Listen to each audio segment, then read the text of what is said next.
नमस्कार, मैं ऋचा सिंह और आप देख रहे हैं सी न्यूज भारत। वक्त हो चुका है यूपी बुलेटिन का। इस बुलेटिन में हम बात करेंगे अमरोहा की, जहां हसनपुर में खेत पर बने मचान पर अर्धनग्न हालत में मिला ये व्यक्ति का शव। आगे चर्चा होगी इटावा की, जहां ओपी राजभर ने सपा को ध्वस्त करने की दी चेतावनी। आगे बात होगी कानपुर की, जहां आज सीएम योगी करेंगे जनसभा को संबोधित। ऐसी तमाम खबरों पर होगी विस्तार से चर्चा। अमरोहा जनपद के हसनपुर कोतवाली क्षेत्र के गांव अलीपुर मिलक निवासी 30 वर्षीय मुनीश पुत्र भगवत खड़गवंशी तथा उसकी 30 वर्षीय पत्नी प्रवेश 6 वर्षीय बेटी दीपांशी अपने मेंथे के खेत पर बने मचान पर खेत की रखवाली कर रहे थे। सुबह जब ग्रामीण खेतों की ओर पहुंचे तो मुनीश का शव खेत पर बने मचान पर प्लास्टिक की रस्सी से लटका हुआ था, जबकि उसके पैर जमीन से सटे हुए थे। चप्पल भी बराबर में रखे थे। वहीं उसकी पत्नी प्रवेश मचान से 30 फीट की दूरी पर अर्धनग्न हालत में मृत अवस्था में जमीन पर पड़ी हुई थी। 6 वर्षीय बेटी दीपांशी खेत पर बने मचान पर सोई हुई थी। पति पत्नी दोनों के शव मिलने पर इलाके में हड़कंप मच गया है। ग्रामीणों द्वारा पुलिस को सूचना दी गई। सूचना मिलने पर पुलिस क्षेत्राधिकारी दीप कुमार पंत तथा प्रभारी निरीक्षक मनोज प्रताप सिंह मौके पर पहुंच गए। फिलहाल पुलिस मामले की जांच पड़ताल में जुटी हुई है। आइए जानते हैं इस विषय में अपर पुलिस अधीक्षक अमरोहा राजीव सिंह का क्या कुछ कहना है। आज थाना हसनपुर में एक सुबह 112 डायल नंबर के सूचना प्राप्त हुई कि एक पति पत्नी ने खेत में आत्महत्या कर ली। इस सूचना पर थाना पुलिस फोर्स और पुलिस के अधिकारी लोग पहुंचे। यहाँ पे संदिग्ध परिस्थितियों में मुनीश और उसकी पत्नी का शव खेत में मिला है। इनको तत्काल पीएम हेतु मोर्चरी भिजवाया गया है और फील्ड यूनिट और डॉग स्क्वाड द्वारा घटनास्थल का परीक्षण कराया गया है। साक्ष्यों के आधार पर विधिक कार्रवाई की जाएगी। तहरीर प्राप्त अमरोहा से सी न्यूज संवाददाता गौरव श्री माली की रिपोर्ट। खबर इटावा से, जहां 2024 का चुनावी महापर्व इस समय पूरे जोरों पर है। सभी प्रत्याशी अपनी अपनी जीत का दावा कर रहे हैं, लेकिन इसका निर्णय 4 जून को ही हो पाएगा कि कौन पास होता है और कौन फेल। इटावा से भाजपा प्रत्याशी रामशंकर कठेरिया के लिए प्रधानमंत्री नरेंद्र मोदी से लेकर गृह मंत्री अमित शाह और सूबे के सीएम योगी आदित्यनाथ तक रैली कर चुके हैं और भी तमाम बीजेपी के कार्यकर्ता और नेता पूरे जोश खरोश से चुनाव प्रचार में लगे हुए हैं। और इसी दौरान हमारे संवाददाता देवेंद्र सिंह से इटावा भारतीय जनता पार्टी के वरिष्ठ नागरिक प्रकोष्ठ के अध्यक्ष ओम प्रकाश ने खास बातचीत की। देखिए, हमारे साथ हैं वरिष्ठ नागरिक प्रकोष्ठ अध्यक्ष ओम प्रकाश जी। आइए उनसे बात करते हैं और जानने की कोशिश करते हैं कि बीजेपी आखिर में किन मुद्दों को लेकर जनता के बीच जा रही है और जीतने की बात कह रही है। बताइए आप, बीजेपी के पास क्या मुद्दे हैं? वैसे तो विपक्ष बहुत मुद्दे कह रहा है कि रोजगार नहीं दिया, किसान परेशान है, बेरोजगार परेशान है, तो ऐसा कुछ है क्या आपको लगता है?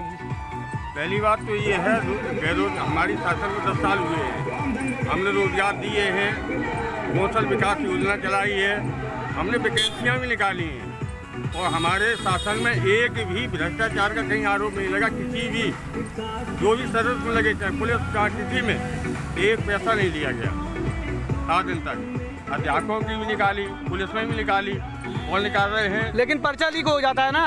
पर्चा लीक तब देखो, पर्चा लीक नहीं होता था समाजवादी पार्टी में, क्यों लिस्ट जाती थी, और हमारे में अगर लीक हुए हैं तो 300 लोग गिरफ्तार हुए। मतलब आपका कहना है कि हम लीक करवाएंगे लेकिन वैकेंसी भरेंगे नहीं? ऐसा नहीं है साहब, हम लीक नहीं कराते। जो पहले के लोग जो शिक्षा में भूमाफिया हैं, ये उन्हीं लोगों का काम है, हमारे लोग नहीं। हमारी सरकार बदली है, शासन में या भूमाफिया या शिक्षा माफिया आज भी वो है। देखिए, 10 साल से आपकी सरकार है केंद्र में और यहाँ पे भी दोबारा 7 साल हो गए, तो अभी तक खत्म ही नहीं कर पाया। तो भ्रष्टाचार मुक्त शासन देने की बात करके आए थे ना जनता के बीच। जी। तो अब अभी तक खत्म नहीं हो पाया वो। ऐसा है, ये भ्रष्टाचार 70 साल का भ्रष्टाचार छोटी मामूली बीमारी नहीं है, ये आजकल से है और इतनी जल्दी खत्म नहीं हो सकती है। उसके लिए बहुत सारे मेरे मोदी जो प्रधानमंत्री हैं, योगी हैं, बहुत कुछ कर रहे हैं, उसके लिए बहुत कुछ किया है। आज भ्रष्टाचार बहुत कम हो गया है। कितना समय और लगेगा पूर्णतः भ्रष्टाचार को खत्म करने में? हम पूरे प्रयास में लगे हैं। अगले सत्र में हम इसको 0 पे लाने की कोशिश कर रहे हैं। क्या लगता है कितनी फाइट देंगे अशोकवादी पार्टी जो प्रत्याशी हैं इटावा से? हमारे जितेंद्र दोहरे कहीं दिखाई में नहीं देंगे। आपको बता दें, 2 प्रत्याशी जाटव समाज से हैं, दोहरे समाज से हैं। हमारा एक और उनके पास वोट ही कौन है?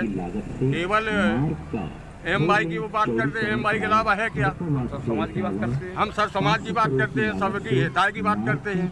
बीजेपी कितनी सीटें जीतने जा रही है यूपी में? हम 80 की 80 जीत रहे हैं, कहीं नहीं वो दिखाई देंगे आपको। तो समाजवादी पार्टी को एक भी सीट नहीं देना चाहते आप? मैं तो नहीं लगता कहीं मिल जाए। इतना आपने सुशासन किया है कि आपको समाजवादी पार्टी कहीं अगल बगल भी नहीं दिखाई देगी आपको? हमने छोटे छोटे तबका से गरीब मजदूर सबके लिए काम कर रहे हैं। तो ये तो गढ़ है समाजवादी पार्टी का?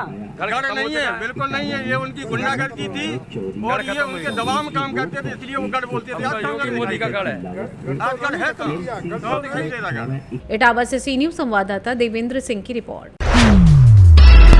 खबर गाजीपुर जिले के भित्री गांव से है, जहां diocese of Varanasi social welfare society Bhojubir के द्वारा मां की रोटी कार्यक्रम के तहत स्वयं सहायता समूह भोजनालय का उद्घाटन समारोह किया गया। उद्घाटनकर्ता यूपी बड़ौदा बैंक के मैनेजर आशीष सिंह ने फीता काटकर किया। वहीं शाखा भित्री की सिस्टर अगस्ता ने बताया कि भोजनालय के शुरू होने से गरीब, जरूरतमंद, विधवा, बेघर, गरीब तबके के जरूरतमंद लोगों को इसका फायदा होगा। भोजन से भरी थाली के लिए मात्र 20 रुपए देने होंगे। इस अवसर पर mission incharge father Ajay Kant, sister Vimla, sister Shanti, sister Kalpana, प्रधानाचार्य प्रभारी मंडल सिस्टर अगस्ता आदि लोग मौजूद रहे। इसका संचालन उर्मिला कुशवाहा व गीता कुशवाहा ने किया। गाजीपुर से सी न्यूज संवाददाता इकरामुल हक की रिपोर्ट। खबर कानपुर से है, जहां सीएम योगी का कानपुर दौरा। आज सीएम योगी आदित्यनाथ पतारा में करेंगे जनसभा। बता दें, भाजपा प्रत्याशी देवेंद्र सिंह भोले के समर्थन में जनसभा संबोधित करने सीएम करेंगे वोट देने की अपील। वहीं कुछ ही देर में कानपुर के चकेरी एयरपोर्ट पहुंचेंगे सीएम योगी। करीब 40 मिनट तक घाटमपुर पतारा में सीएम योगी रहेंगे। वहीं अकबरपुर लोकसभा के पतारा कस्बे में होगी जनसभा। कानपुर से सी न्यूज संवाददाता आयुष मिश्रा की रिपोर्ट। खबर रायबरेली के बछरावा से है, जहां अज्ञात वाहन की टक्कर से सड़क दुर्घटना में नवयुवक गंभीर रूप से घायल, जिला अस्पताल किया गया रेफर। बता दें, घायल नवयुवक रामप्रकाश पुत्र रामशंकर उम्र 20 वर्ष निवासी सरेनी। घायल नवयुवक रामप्रकाश लालगंज से बछरावा आ रहा था। सूचना पर पहुंची एम्बुलेंस द्वारा घायल नवयुवक को इलाज के लिए सामुदायिक स्वास्थ्य केंद्र बछरावा लाया गया है। बछरावा थाना क्षेत्र के नंदाखेड़ा गाँव के पास की घटना बताई जा रही है। रायबरेली से सी न्यूज संवाददाता देवराज की रिपोर्ट। फिलहाल यूपी बुलेटिन में बस इतना ही। देश दुनिया की तमाम खबरों की जानकारी के लिए आप बने रहिए सी न्यूज भारत के साथ। हर खबर आपके साथ, आपके हाथ।